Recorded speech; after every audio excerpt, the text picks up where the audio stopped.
Hi, everybody. Thanks for coming. We're going to have a very quick press update. Scott Bacaizo from U.S. Steel is going to start us off. Then we'll have a few speakers from Allegheny County, including County Executive Sarah Namarato and Lieutenant Governor Austin Davis. We'll take a couple quick questions at the end, but this is just an informational update, so I'm sure there'll be a lot of questions we can't get into at the time. For now, I'll bring Scott up to the podium. Thanks, everybody. Around 10:50 this morning, we did have an incident between our 13 and 14 batteries here at the Clairton Coke facility. One explosion. Obviously, this is an active scene and still an active investigation. Our employees did a great job of making sure that we went in and rescued everybody that was involved, safely shut down all of the gases and utilities, and the plant is stable. But as I said, it is still an active investigation.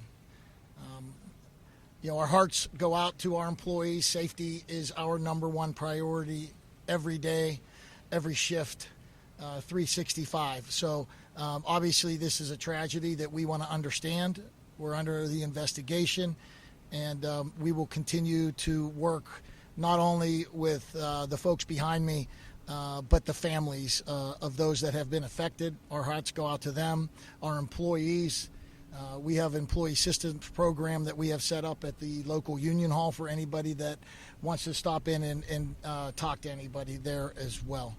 I would also like to thank our U.S. Steel, EMS, in all the communities, all the surrounding communities, EMS and fire, that have come and helped in making sure that everybody got out of here as safe as possible today. Thank you.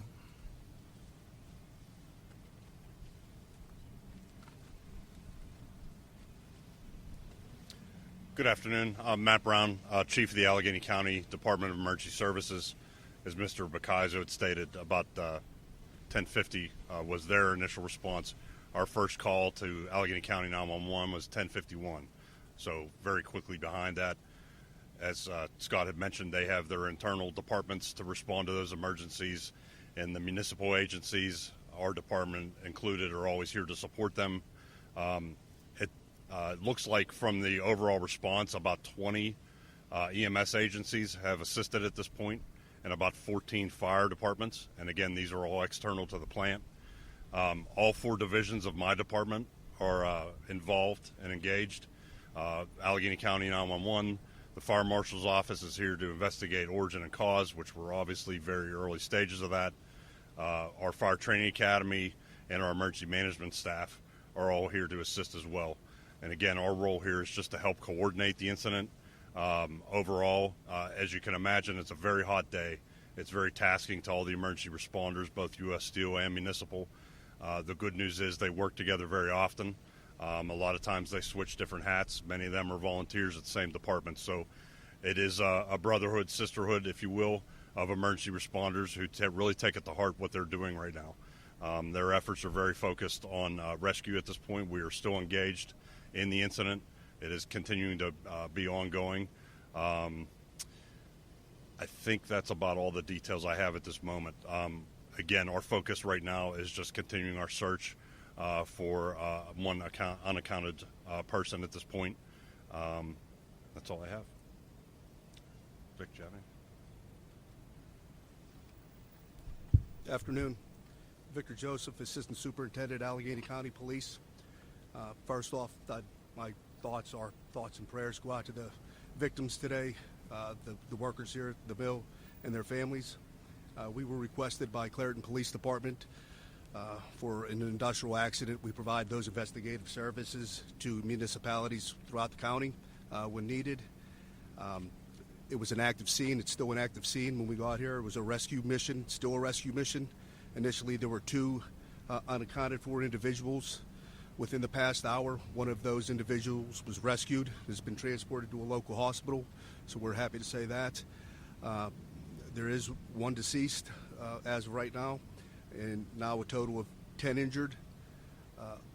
Our department, along with the fire marshal and the ATF, will conduct the investigation. Like I said, it's still an active scene right now, so this will be a time-consuming technical investigation that it's going to take some time. I want to thank our local law enforcement partners for their assistance today, and thank the media for their attention in this matter. Thank you.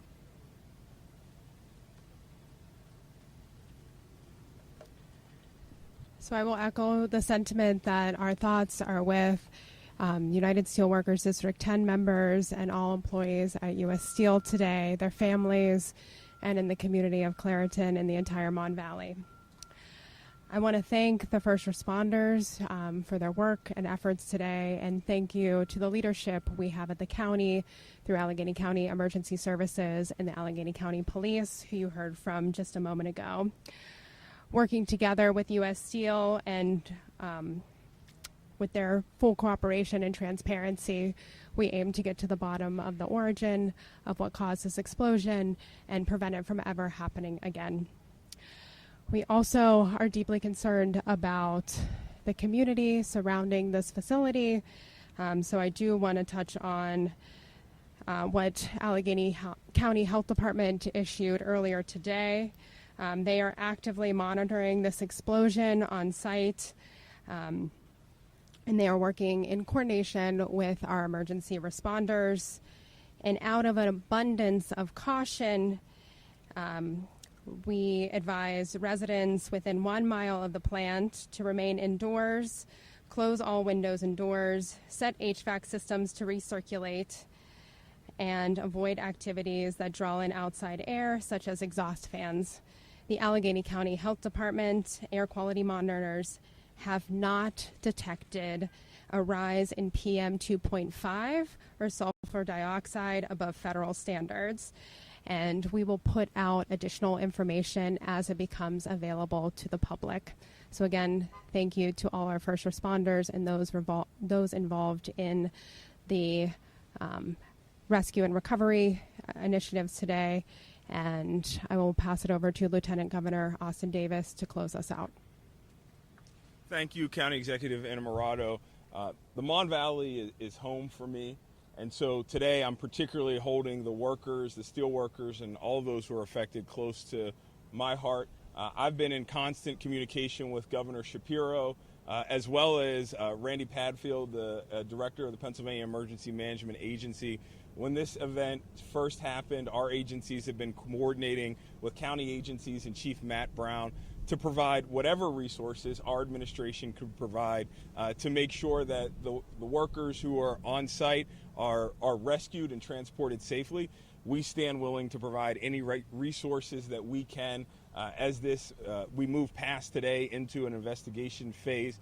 But we want to thank particularly the first responders who've responded to the site, who've showed up and ran towards danger. We're grateful for the leadership that they've shown, and we look forward to continuing to work in a collaborative manner, not just today, but in the weeks and months ahead, to ensure that an event like this doesn't happen again in the future. And I can say we've been in constant contact with officials at U.S. Steel. We're grateful for their partnership, as well as members of the United Steelworkers Union. I know we have President of the Allegheny County Labor Council, Darren Kelly, with us as well. And we're going to continue to keep the lines of communications open and to make sure we can help in any way possible. So with that, we'll be happy to take a few questions for any of the speakers that have spoken today. Just say who it's for, who you want to talk to. For Scott, were there any warning signs at all that something like this would happen here at Battery 13, 14? Can you speak in the microphone? As I said earlier, this is an active investigation. Initially, it was all search and rescue, making sure the plant was stable so we could make sure we get everybody out safely. And now we're in the investigation phase, so I can't comment on that right now. Just a clarification. You said there were two initially missing. One is now deceased and one has been transported. Is there still someone who is unaccounted for? We have one person that is unaccounted for. Still, currently? Yes. Scott, what do you know at this point about what the cause of this event? Well, Even though it's preliminary. yeah, we had an explosion. Very preliminary. We don't have any details right now. We're just starting that investigation. Obviously, with all of our local EMS folks and first responders, it was rescue first. So we'll get into the investigation as things go on. Are any other parts of the plant closed down right now besides those two batteries? No, everything else is stable in the plant. Those 2 batteries are shut down. For the 10 individuals who were hurt, were they transported to the hospital? For the 10 people who were hurt, were they taken to the hospital? Yes, everybody has been transported to hospital. Was the person who did not survive, they able to make it to the hospital? They were pronounced deceased at the hospital. Where does the rescue effort stand right now? It's an ongoing rescue effort for the one person that is still not accounted for. Has there made any connection of where that person may be? We think we know the general location of that employee, but we're not 100% sure. Search and rescue is on site.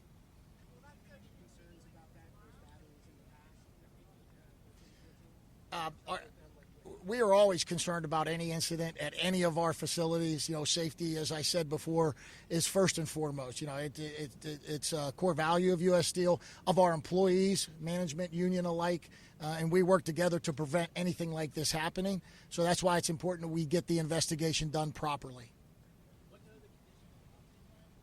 I'm sorry?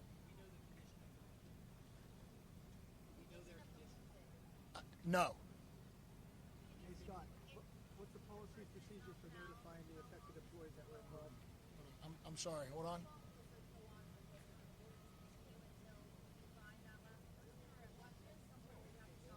Yeah, absolutely. We will continue search and rescue.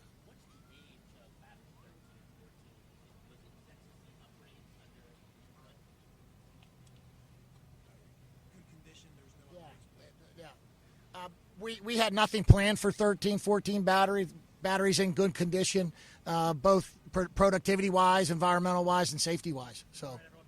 Thank you guys for coming. When we have more information, we'll get that to you as soon as we can. But as we said, right now it's still an active scene. They're working through a lot of things, so we'll provide an update. And if there's another news briefing, we'll be sure to give you guys as much notice